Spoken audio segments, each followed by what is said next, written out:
Bonjour Caroline pour les Bonjour. 4 vérités et vous avez le ministre du jour avec vous. Eh bien oui, le ministre de l'Éducation nationale, puisque vous le savez bien, c'est la rentrée pour 12 millions d'élèves, une première pour le nouveau ministre. Il sera en déplacement aujourd'hui à Forbach avec le président de la République.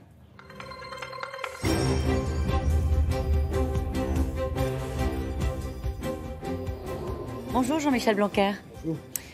Bien sûr qu'on va parler de cette rentrée, savoir comment elle peut se passer. Mais d'abord un mot sur vous. Vous aimiez la rentrée quand vous étiez petit ?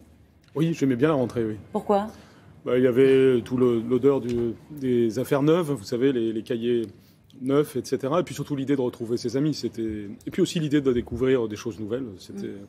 Donc tout cet élément de nouveauté après les vacances, j'ai toujours aimé ça. Et comme ministre alors ?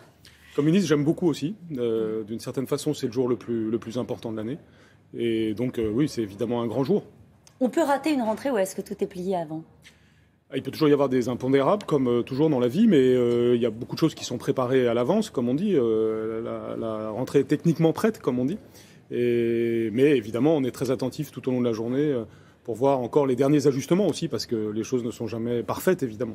Alors, derniers ajustements, vous avez droit ce matin à quelques mouvements de grève après l'annonce du dédoublement de classes de CP en réseau d'éducation prioritaire, ou alors les mois suscités par la suppression d'emplois aidés qui compliquent la rentrée dans certains établissements.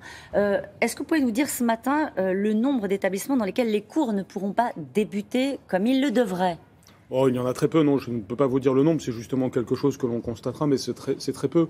La seule cause qui peut exister, c'est pour des questions de contrats aidés. Et on a vu la semaine dernière avec les communes de France comment régler cela au mieux. Donc on regarde au cas par cas, mais normalement ça doit être exceptionnel et ça ne touche normalement que les services périscolaires, type cantine ou autres.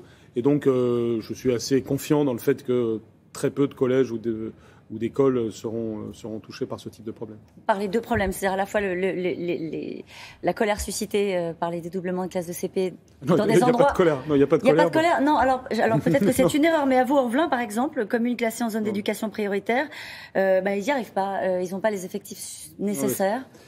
Parler de colère pour le dédoublement des CP, c'est comme si vous disiez colère pour une victoire de l'équipe de France, si vous voulez. C'est-à-dire, c'est quand même une très bonne nouvelle, donc il ne faut pas se tromper de Manque de choses. moyens ? Non, il y a plus de moyens pour l'école primaire à cette rentrée qu'à la rentrée précédente. Donc il peut y avoir des sujets localement, comme dans le cas que vous évoquez, qui est un cas en France qu'il faut regarder, enfin que j'ai regardé d'ailleurs, mais surtout que le petit arbre ne cache pas la forêt. C'est une excellente nouvelle. Et ce sera une excellente rentrée, vous le diriez jusque-là ? Bien sûr, c'est une bonne rentrée, pour des raisons pratiques, mais je dirais encore plus pour des raisons psychologiques. Parce que Pour des raisons pratiques, parce qu'il y a une série de mesures concrètes. C'est la division des classes de cours préparatoires par 2, par exemple, mais c'est aussi psychologique parce qu'il y a cette idée qu'on est à l'aube d'un nouveau quinquennat avec des projets ambitieux pour que tous les élèves sachent lire, écrire, compter, respecter autrui. C'est des choses que tous les Français veulent. 33 ministres de l'Éducation depuis 1958, moins de 2 ans en moyenne par ministère, autant de réformes, de visions, de rentrées où on détricote ce qui a été fait les années précédentes. Est-ce que c'est ce qui explique parfois la résistance du monde éducatif à ces réformes-là ? Oui, et c'est bien pour ça que j'ai fait les choses différemment. Je sais qu'on utilise parfois le mot détricoter. Quand vous prenez la division des classes par 2, ça ne détricote rien du tout. Quand vous avez la mesure devoir fait, ça ne détricote rien du tout. Je ne fais aucune nouvelle loi, je n'ai pas changé les programmes. Sur les rythmes scolaires, on a un peu changé de braquet. Non, j'ai donné de la liberté aux acteurs de choisir ce qu'ils veulent. Et d'ailleurs, quand vous faites des sondages, 80% des gens sont favorables à cela. Donc si vous voulez, toute la philosophie générale de cela, c'est la philosophie du gouvernement dans l'ensemble de son action, c'est donner plus de liberté, plus de possibilités de choix aux acteurs, plus de responsabilités qui vont avec. C'est ce qui se passe pour chacune des mesures. Donc c'est ni un retour en arrière, ni un détricotage. C'est au contraire une nouvelle étape dans la vie de l'éducation nationale. Et je fais les choses en plus en m'inscrivant dans la durée, justement pour ne pas être dans les syndromes que vous avez décrits à l'instant. Il y a une forme de bienveillance de la communauté éducative par rapport aux changements tels que vous les voyez ? Quel mot vous mettriez là-dessus ? Alors la communauté éducative, c'est très large, vous le savez, il y a plus d'1 million de personnes qui travaillent pour l'éducation nationale, donc forcément il y a une diversité de points de vue, c'est bien normal.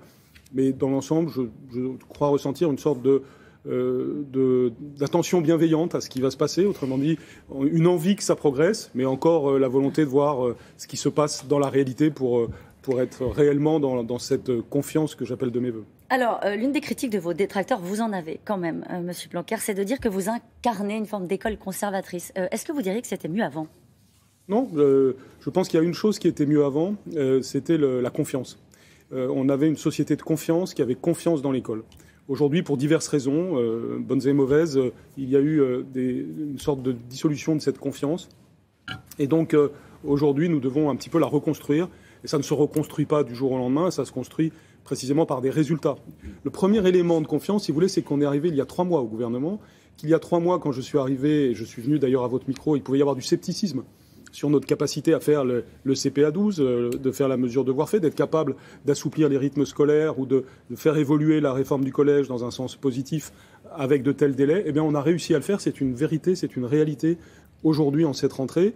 Donc c'est un premier élément de preuve. Mais bien sûr, la véritable preuve, elle viendra dans le progrès des élèves. Et cette priorité à l'école primaire, comme je vous le disais tout à l'heure, lire, écrire, compter, respecter autrui, c'est d'abord et avant tout ma première priorité, avec une concentration sur les classes où ça se joue beaucoup. Les résultats, c'est important à l'école et c'est important, j'imagine, pour le ministre de l'Éducation nationale. On parle du classement PISA. La France était au dernier classement PISA, 26e en mathématiques, 19e en lecture. Quel est votre objectif ?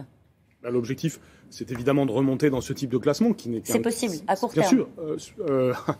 Ce qui est possible, c'est que chaque élève remonte dès cette année, qu'il y ait un progrès. Ensuite, ça se verra évidemment à moyen et long terme dans les classements. L'éducation, pour les individus comme pour les sociétés, c'est un sujet long. Donc je mentirais si je disais demain matin tout va aller très bien. Ça ne serait pas exact. En revanche, ce qui est vrai, c'est qu'on peut avoir de premiers progrès tout de suite. Et j'espère que cette rentrée va marquer de nouveaux progrès, que les familles vont le sentir sous différents aspects. Et ce sera particulièrement vrai pour les premières années de l'école primaire, mais aussi pour le collège et pour le lycée. Vous vous inspirez de ce qui se passe à l'étranger. Le Parisien ce matin fait un dossier. On a l'exemple notamment d'une élève en Finlande qui nous dit chez nous le zéro n'existe pas. La Finlande, ils sont en 5e position dans ce fameux classement PISA.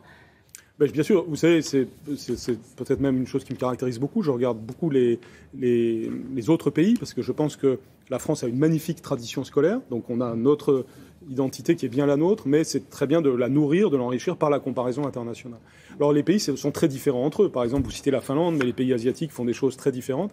Et je pense qu'il y a un génie français qui est un petit peu au milieu de tout ça, qui doit capter différentes inspirations, retrouver une certaine force qui est faite à la fois de rigueur, d'effort, et aussi de plaisir, d'épanouissement, parce qu'on apprend bien quand on est heureux. C'est pour ça aussi que j'ai voulu cette rentrée en musique, parce que je voulais donner un signal de bonheur en cette rentrée.